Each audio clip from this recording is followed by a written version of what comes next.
দেখুন, প্রথম কথা হচ্ছে অত্যন্ত গরমের সময় এবং বিভিন্ন জায়গায় আমরা দেখছি লাগাতারভাবে বেশ কয়েকটা জায়গায় বিস্ফোরণ হয়েছে এবং মজুদ বোমা উদ্ধারও হয়েছে। পুলিশ প্রশাসন অত্যন্ত সক্রিয় আছে, কিন্তু এই সময়টাতে বিভিন্ন জায়গা থেকে বিভিন্ন দুষ্কৃতকারীরা বিভিন্ন জায়গায় বোমা জড়ো করছে এবং মূলত একটা বিশৃঙ্খলা সৃষ্টি করার তারা চেষ্টা অনবরত করে চলেছে। বিশেষ করে বিজেপির নেতৃত্বে ঝাড়খণ্ড থেকে একদল দুষ্কৃতকারী তারা এই কাজটা অনবরত করে চলেছে। প্রশাসন এই ব্যাপারে সক্রিয় আছে। আমরা প্রশাসনকে বলবো, যে দলেরই হোক না কেন, তাদের হাতে যে রঙেরই পতাকা থাক না কেন, কোনো দুষ্কৃতকারী যারা এই ধরনের ঘটনা ঘটায় বা বোমা মজুত করে যাতে মানুষের প্রাণ এবং সম্পত্তি নষ্ট হওয়ার সম্ভাবনা থাকে, সেখানে পুলিশ কড়া হাতে ব্যবস্থা নেবে এবং ইতিমধ্যে নিতে শুরুও করেছে।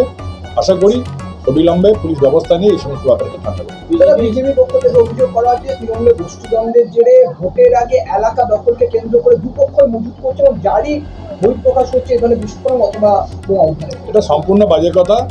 তৃণমূলের যদি গোষ্ঠীদ্বন্দ্ব থেকে থাকে তাহলে তৃণমূলের ভোটের জন্যই তো করবে, কেন তারা এরকম একটা অশান্তি বাতাবরণ তৈরি করতে চাইবে?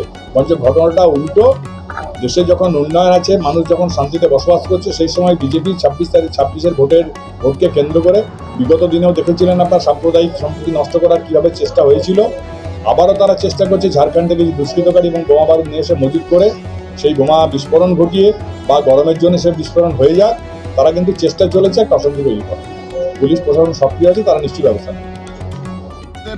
বীরভূমে বোম বারুদ উদ্ধার হবে, এটাই স্বাভাবিক। সাঁইথিয়ার বিভিন্ন গ্রামে, উত্তর সিজা, দক্ষিণ সিজা, বিগত কয়েকদিন ধরে বোম বারুদ বন্দুক উদ্ধার হচ্ছে। কোথাও বিস্ফোরণ ঘটছে, কোথাও ড্রাম ভর্তি বোমা পাওয়া যাচ্ছে। আজকে কুকুডি গ্রামে যা হয়েছে তো অবাক হওয়ার কিছু নয়।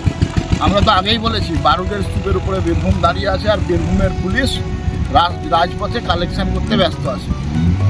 বারবার বলার পরেও যদি কিছু না হয়, তাহলে আমরা আগামী দিনে এটাকে কেন্দ্র করে এনআইএ তদন্তের জন্য হাইকোর্টে যাব। বীরভূমের মানুষ আগামীকালকে সকাল দেখতে পাবে কিনা গ্যারান্টি নাই, কারণ বাড়ির পাশেই বোমা, যে কোনো জায়গায় বোমা আর বন্ধ, আর যে কোনো সময় বিস্ফোরণ হবে। তাই বীরভূমের মানুষকে বলবো, আপনারা জাগুন, না হলে আগামী দিনের সকাল অত্যন্ত ভয়ঙ্কর হবে।